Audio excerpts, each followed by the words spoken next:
Labor Religion Coalition of New York State, which works with faith communities and community and labor groups in fighting for economic, racial, and social justice in New York State. Yes.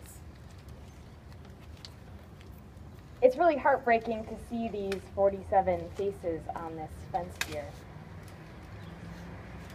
These faces remind us that we have a serious problem. And it's not just an environmental problem or an infrastructure problem or a regulatory problem. It's a moral problem. Pope Francis has emerged in the last couple of weeks as one of the clearest moral voices on these issues. And he's called our attention to the reality that the crisis of environmental destruction is intimately connected with the crises of poverty and inequality across our world.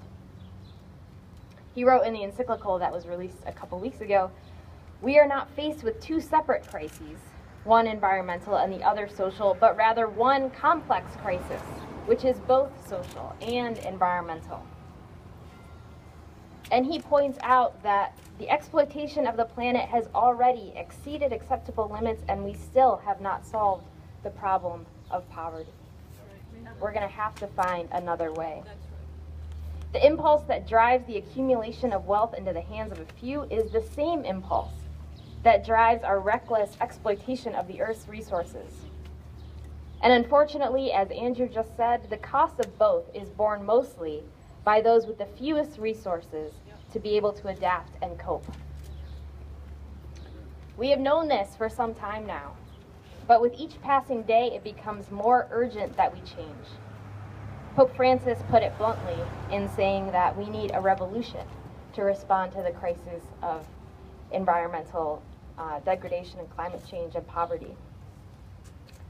He's right, we need a revolution and we need it now. Yes. And that revolution will have to not only be a revolution of energy practices and consumption practices, but also a revolution of our values as a society. Yes.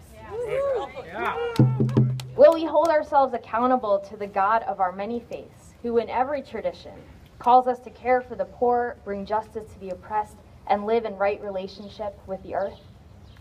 Will we live up to the ideals of our democracy, which prioritize life, liberty, and the pursuit of happiness above all else? Or will we continue to serve the God of the market, which calls for profit and perpetual growth at any cost? No. These are questions for each of us to answer as we discern how to live our own lives with our families and in our communities and organizations.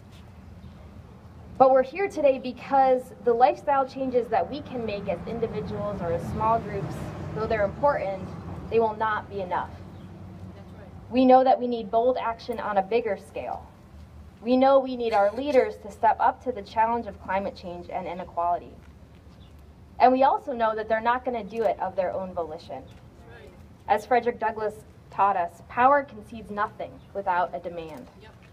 And there is a lot of power wrapped up in the business of exploiting our earth. So we have to demand that New York State protect its people and protect its climate and stops further damage to the destruction we've already seen.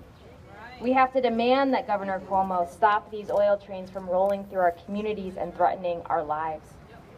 And we have to demand that policymakers put people and the planet first. That's right. So that's why I'm grateful to pause and to be here today, because you all are reminding us of the danger that we are under and of what we can and must do about it. There's a lot that we have to fear when we think about the effects of climate change, but there's also reason to hope. As Pope Francis also wrote, all is not lost. Human beings, while capable of the worst, are also capable of rising above themselves, choosing again what is good, and making a new start. Thank you.